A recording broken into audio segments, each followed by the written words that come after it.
Hey guys, welcome back to my channel. It's Yana Vita here, your favorite travel bestie or chaotic traveler. And I'm super excited for today's video. We're going to be talking about the 10 things you must know before visiting Istanbul. And this is going to be for all my folks that don't want to do a lot of research, that just kind of like to wing it. I'm going to let you know everything you need to know. So stay tuned and go ahead and hit that subscribe button below. First up, let's talk about the city itself. Istanbul is a city that straddles two continents, both Europe and Asia. It's really a melting pot for history, culture, languages, even architecture. So make sure you explore both sides. I personally stayed in the European side in a boutique hotel that I found on Airbnb in a city called Beyoğlu. It was a perfect location to restaurants, clubs, shopping plazas, and public transit. I would also recommend doing a free walking tour your first day there just to get a lay of the land and understand all the history. Number two, the official currency is the Turkish lira. I definitely always recommend having some type of cash on you. I also ran into some situations where taxis only accepted cash. I got away with only withdrawing cash once my entire trip, but granted I was only there for a few days. So I would say that there are a lot of shops and restaurants that take card. I don't think you will have much of a hassle using Apple Pay or any of those other electronic methods of payments, because that's mainly what I did. If you are a foreigner, they will typically convert the currency to euros just for a better understanding. For example, when I was in the taxis, they kept telling me like 40 euros, 30 euros. And essentially you can think of that as dollars just for a price pinpoint. Euros are almost the same as the dollar, just a little bit more. So if they say 35 euros, think $40. Number three is the language. The official language is Turkish. And in my experience, I would say majority of the people spoke some English, especially in the cities and towns that I was visiting. They were very heavily tourist populated. So a lot of them spoke English. If they didn't speak English fluently, then they spoke enough to kind of get by, and that's when your handy dandy Google Translate app comes into play. So I would make sure that you have that readily available, just because Turkish is a very different language. Like, it's not Spanish, it's not one of those languages you can just kind of get by. It's really different. So make sure you are able to translate those words. I can say that most restaurants had an English version of the menu. Most signs or street names or even billboards, they did have an English translation, which was really helpful. So all in all, I had little to no problem maneuvering around Istanbul as a solo female traveler that does not speak any Turkish except one word, which is selam, which means hello. Number four, getting around Istanbul. Istanbul has a fantastic public transportation, including trams, buses, ferries, and the metro. Get an Istanbul card. It's a rechargeable card that makes using public transportation so easy, so seamless. So make sure if you are gonna be, taking that transit all around the town, to get that card. You can use the Uber app, but the Uber app is not for Uber. It just automatically directs you to a public yellow cab taxi, so it's not really Uber affiliated. They do have their own version of Uber that's a local app that I'm gonna screenshot up here just so you can use that or download. But on those taxis that you get through Uber, they will give you a price range of, let's say, like $30 to $40 depending on your trip, and you will not know the final price range until after your trip has finished. So that kind of like irritated me, just because I wouldn't really know how much I was gonna pay. It would just depend on the traffic, whatever other stuff they have in the algorithm. It typically was on the higher end of the price range. I am also one of those people that after a long day of tourist activities or excursions, I do not want to take the train back. So I did take several taxis, and my one recommendation would be to negotiate. They know you are a tourist and they know that, it is easier to get over on tourists. Use your currency converter app that I always mention, because this app is the GOAT, and it will easily translate how much one currency is to another without any data. I had an incident where the taxi driver was actually trying to charge me dollars instead of liras. He told me that it was going to be 300 liras, which is equivalent of $9, but he tried to charge me $300 instead of liras.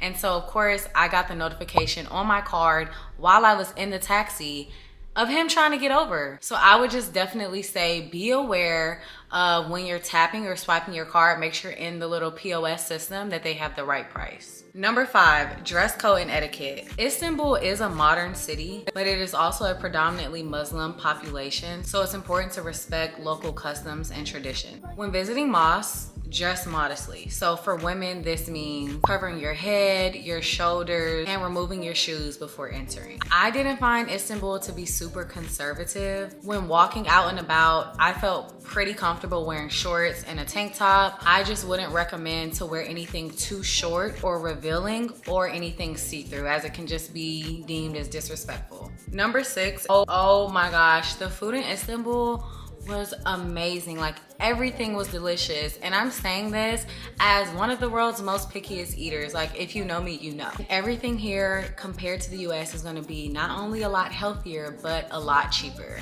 From street food like simit and kebabs to local cuisines like kaymak, which, oh my gosh, please try the kaymak. It is so good. I have talked about the kaymak so much on my Istanbul vlog, so make sure you go check that out. You'll also want to try baklava, which is a Turkish dessert. I personally didn't care for it, but I know lots of people that love it, and what better place to try it than Turkey, you know? And then also like Turkish ice cream. They just have so much good food. Number 7, I know you're asking me, how long should I stay in Istanbul? You need at least 5 days. At least 5 days in Istanbul. If you are not a person that likes to take the first day as a recovery day, because that's me. After traveling 8, 9, 10, 11 hours, I need a full day of just recovering. So if you're gonna include that day, I would say you need at least 6 days. There are so many historic sites in Istanbul that you have to visit, because Istanbul is just packed with so much incredible history from both Asian culture and European culture. Must visit spots include like the Blue Mosque, which is very popular, the Grand Bazaar, and the Hagia Sophia. I'll link these all below in case you want to do a little deeper dive, but these are very popular places to visit in Istanbul. Take your time and explore, just because there is so much history and there's so much to take in. Don't overwhelm yourself trying to do everything in one day, which is what I did. I would also recommend visiting some cities outside of Istanbul if time permits.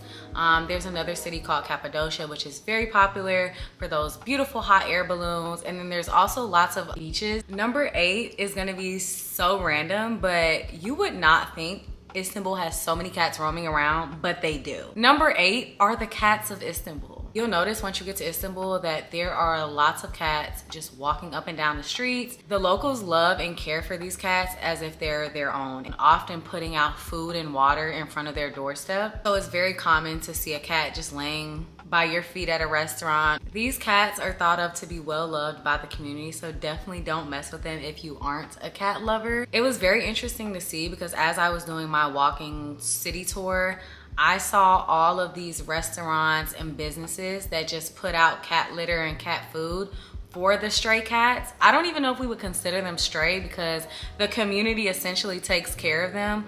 Like, to be a cat in Istanbul sounds so relaxing. Like, you don't do anything, you just walk around and eat the food that they leave out for you. So I love that for the cats, but I just want to give that, you know, alert if you are not a cat lover that you will see some strays. Number 9, Turkey is known for hair transplants, which I did not know until I got there and I saw all these people with their head wraps on from their procedure, and I was like, what?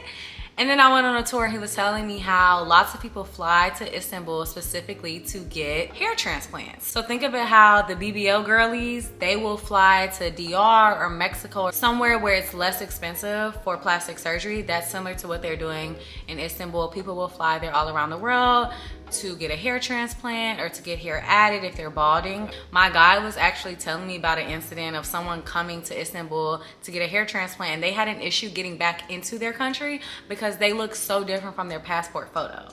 So if you are in the market for some hair transplants, make sure you do your research, because they say that Istanbul is a place to go. And then finally, number 10, the best time to visit Istanbul would be either in the spring or the fall.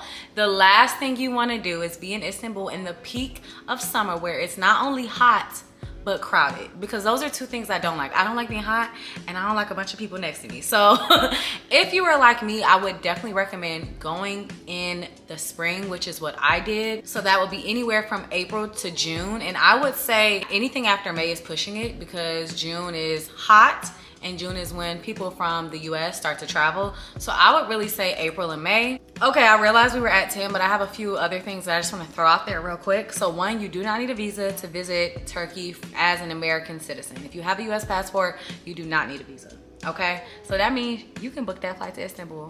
Check. Also, if you are a content creator, you are not able to fly your drone in most places in Istanbul, in the city. I don't know about in Cappadocia and in the other towns outside of the major city, but you're not able to fly your drone. So be careful of that, all my content creators, because I know I didn't love that news. There are lots of hills. So if you are, you know, handicapped or have troubles walking, just be prepared to Uber or pay for a taxi everywhere you go. There are lots of hills. They actually call Istanbul the 7 hills, because all you are doing is going up a hill. I know that I mentioned that this is a Muslim dominated country, but I also want to mention that prostitution is legal here, which I found that to be so bizarre, because this was a Muslim country. So think Amsterdam, but not red light district. Being transgender is not banned in Istanbul, so I really love to hear that for all my trans folks out there. For all of my content creators that are considering going to Istanbul, I did the lovely flying dress shoot that you can do pretty much in all of these places now. But if you want the tips and tricks on who to book, how much it costs, how much I pay for the dress, how the photos come out, make sure you are subscribed, or just leave a comment below and I can make a video on that as well. So there you have it. Those are the 10 key things, plus a few other additional things that you need to know before visiting Istanbul, Turkey. I really hope this was helpful. If you like this video, give it a thumbs up. If you have any additional questions, comments, feel free to leave it below. Thanks for watching, and I'll see you guys on the next video. Bye.